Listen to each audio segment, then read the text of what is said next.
আপনারা ইতিমধ্যে জানেন সোশ্যাল মিডিয়াতে প্রতিবাদ করার জন্য যিনি সাহস যোগান, যিনি প্রতিবাদ ফেসবুকে সাহস যোগান আমাদের তরুণ প্রজন্মকে, প্রেসটা পিপলের সম্পাদক, যিনি সাহসের বাতিঘর, স্বৈরাচার শেখ হাসিনার আমলে দেশে আসতে পারে না 17 বছর। আমরা সাগর ভাইকে এই যুব সমাজ যুবক সবাই মিলে একটা গরম করে আটকালে দিয়ে অভিনন্দন জানান, যিনি আমাদেরকে সাহস যোগান। এই মুহূর্তে বক্তব্য রাখবেন আমাদের তরুণ প্রজন্মের আইকন, প্রেসটা পিপলের সম্পাদক, যিনি মানববন্ধন আয়োজন করার জন্য সর্বাত্মক সহযোগিতা করেছেন, পাশে ছিলেন, সাহায্য দিয়েছেন। সাইফুল ইসলাম সাগর ভাইকে মূল বক্তব্যের জন্য অনুরোধ করছি। জল রে চালো, অ্যাকশন অ্যাকশন, সন্ত্রাসীদের ঠিকানা এই দুনিয়া হবে না, চালো রে চালো।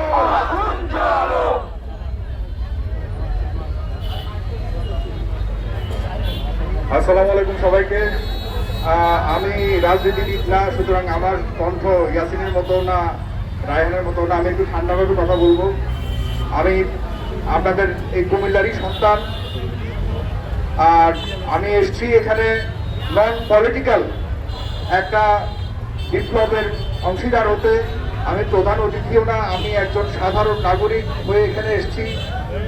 কারণ হলো, আপনারা জানেন যে বিগত 15 বা 17 বছরের ফ্যাসিস্ট আমলের বিরুদ্ধে সর্বপ্রথম থেকে আন্দোলন শুরু হয়েছিল আপনারা জানেন? কোথা থেকে? কুমিল্লা থেকে। আপনারা কিন্তু কেউই মুখ খুলে বলতে পারেন। কুমিল্লা থেকে শুরু করেছিল। সেই কুমিল্লা থেকে আন্দোলনের সফলতা বাংলাদেশ দেখেছে, ফ্যাসিজমের বিলোপ আমরা দেখেছি। প্রিয় ভাইয়েরা, আজকে অনেকে এসছেন, সামনে সাংবাদিক ভাইয়েরা প্রায় 50 জনের কাছাকাছি হবেন, মুরব্বীরা আছেন, হেফাজত ইসলামের সম্মানিত আমির আছেন এখানে, সাংবাদিক শাহজাদ ইমরান সহকারে, ইয়াসিন, রায়হান, অনেকেই এই এত চমৎকার আয়োজনের পেছনে যথেষ্ট পরিশ্রম করে আজকে এ পর্যন্ত এসছে। ইম্পাস, অনেকের নাম আমার মনে আসছে না, যারা আছেন, যারা কাজ করেছেন, সবার প্রতি আমি কৃতজ্ঞতা জানিয়ে ছোট্ট করে কয়েকটা কথা বলতে চাই। আমি মাদক সেবী এবং মাদক কারবারি যারা রয়েছেন তাদের কাছে বলতে চাই, আজকে এখানে এসে অবাক হয়েছি যে আমাদের দাড়িওয়ালা ভাইয়েরা যারা আছেন তারা যদি নামে তাহলে কিন্তু মূলচলা মাদক কারবারিদের রেহাই পাবে না। আমরা কিন্তু আমাদেরও চরিত্র নিয়ে এদিক সেদিক বলবার সুযোগ আছে, কিন্তু আমাদের এই সাদা পোশাকধারীদের চরিত্র নিয়ে কথা বলার সুযোগ নাই।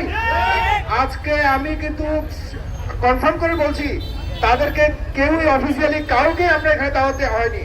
আজকে তারা শুনেই চলে এসছে, এই শিশুরা চলে এসছে, মাদ্রাসার শিক্ষার্থীরা চলে এসছে। তারা কোনোভাবেই সহ্য করবে না যে এই সমাজে মাদক কারবারিরা বুক ফুলিয়ে চলবে, এটা কোনোভাবে মানা যায় না। প্রিয় ভাইয়েরা, এখানে যারা চতুর্দিকে দাঁড়িয়ে আছেন, আমি আসার আগে বলেছিলাম, রায়হান, ইয়াসিন, আমি 50 জন হব। এই বিপ্লব মাদক কারবারিদের বিরুদ্ধে এই বিপ্লব কুমিল্লা থেকেই শুরু হবে, সারা বাংলাদেশে ছড়িয়ে যাবে ইনশাল্লাহ। এখানে এসে হাজারের উপরে আমরা মানুষ দেখতে পাচ্ছি। আপনারা সবাই কানে কানে কথায় কথায় শুনে এসছেন, না কোনো মাইকিং, না কোনো পোস্টারিং, না কোনো পলিটিক্যাল ইনভাইটেশন, না এখানে বড় কোনো মন্ত্রী এসছে, না কোনো পুলিশের প্রোটেকশন আছে। কোনো পুলিশ আছে এখানে? অথচ পুলিশকে এখানে প্রোটেকশন দেওয়ার কথা উচিত ছিল কিনা? পুলিশকে এই যে কষ্ট করে মানুষগুলি এখানে ট্রাফিক বানিয়ে রেখেছে, পুলিশের উচিত ছিল না এখানে এসে যে আমরা এই মানুষগুলিকে সুন্দরভাবে প্রোটেকশন দিয়ে মাদক বিরোধী এই আন্দোলনকে আমরা সহায়তা করি? ছিল কিনা? আসে নাই। না আসার পেছনে বন্ধুরা অনেক কারণ আছে। এই কারণগুলি কেন, এগুলিকে খুঁজে বের করতে হবে এবং এগুলি আমাদের দায়িত্বের মধ্যে পড়ে। কারণ আমরা মাদক কারবারি করি না, আমাদের এই সমাজকে নষ্ট করবার অধিকার কোনো মাদক কারবারির নাই। এবং এই মাদক কারবারিদের সাথে যেসব পলিটিশিয়ানরা আছেন, জড়িত আছেন, তাদের চেহারাও সামনে আনা হবে ইনশাল্লাহ সামনে।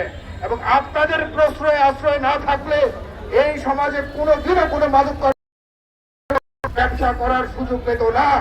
সবাইকে হুঙ্কার দিয়ে বলতে চাই, প্রিয় ভাইয়েরা, যেসব পলিটিশিয়ানরা শুধুমাত্র আওয়াজ দেয়, আজকে ইথানকে আমি গতকালকে দেখতে গেছি, ইথান আহমেদ প্রেম, এই তেলিগুনার ছোট্ট শিশু, সে কি কোনো মাদক কারবারির পক্ষের ছিল? সে একজন শিক্ষার্থী ছিল, স্কুল শিক্ষার্থী ছিল। তার মানে কি সেও যখন গুলিবিদ্ধ হয়, আপনারা যারা চতুর্পাশে ব্যস্ত আছেন বিভিন্ন পেশাগত কারণে, আপনাদের বলে রাখছি, গুলি কার লেগেছে? মাদক তরকারির বুকে গুলি লেগেছে? লাগে নাই, লেগেছে সাধারণ পথচারী। তার মানে আমরা কেউই নিরাপদ না এদের হাত থেকে। আপনি বলবেন আপনি নিরাপদ, আপনার সন্তান নিরাপদ, নো, আমরা কেউ নিরাপদ নই। আমি একটা কথাই বলতে চাই, আমাদেরকে আমাদের নিরাপত্তার বিষয়টি আদায় করতে হবে। আমরা সকলে এখানে এতজন মানুষও দরকার হয় না, ঠিক মতো ডেডিকেটেড 100 মানুষ, 100 স্বেচ্ছাসেবী যদি কালকে থেকে ঘোষণা দেয় যে যেখানে মাদক কারবারিদেরকে আমরা দেখবো, আমরা তাদেরকে ধরে প্রশাসনের হাতে তুলে দিব। কেউই আমরা আইন হাতে তুলে নিব না। আমাদের এই বর্তমান সরকার প্রধান তারেক রহমান অন্তত পক্ষে তিনি ব্যক্তিগতভাবে তিনি কখনোই এমন কোনো আচরণ এই পর্যন্ত করেননি যে অপরাধগুলো সামনে এসছে, কিন্তু তিনি সে অপরাধকে প্রশ্রয় দিয়েছেন। আমিও কোনোভাবে দেখিনি এবং বিরোধী দলীয় নেতাকেও দেখিনি যে কোনো অন্যায়কে তারা সমর্থন দিবে বা কোনোভাবে সহায়তা দিয়ে কোনো অপরাধীকে বাঁচিয়ে দেবে। যেহেতু আমরা শীর্ষ দেশ প্রধানকে দেখতে পাচ্ছি যে তিনি পজিটিভলি দেশ পরিচালনা করার জন্য কমিটেড, সুতরাং আমরা তার কাছে তার অপেক্ষায় থাকবো তিনি কখন আমাদেরকে মাদক মুক্ত একটা সমাজ উপহার দেবেন। আদারওয়াইজ আমরা এটাও বলে রাখছি, যদি তিনি ব্যর্থ হন আমরা সবাই কিন্তু দাঁড়িয়ে যাব। তখন কিন্তু বলতে পারবেন না মাননীয় সরকার প্রধান যে আমরা আইন হাতে তুলে নিয়েছি। আপনি জানেন ভালো করে, 24-এর আন্দোলনে যদি সাধারণ মানুষ আইন হাতে তুলে না নিত তাহলে আজকে আপনি প্রধানমন্ত্রী হতে পারতেন না। সুতরাং মানুষের হককে আপনি আশ্বাস দিন, মানুষকে দেখান যে আপনি পারেন, পেরেছেন। ইনশাল্লাহ আপনার উপরে আমাদের আস্থা আছে। প্রিয় ভাইরা, কোনো বক্তব্য লম্বা করতে চাই না। আমরা এখন একটা ছোট্ট র্যালি করব, জাস্ট একটা প্রতীকী র্যালি। আজকে মাত্র 1000 মানুষ হয়েছে।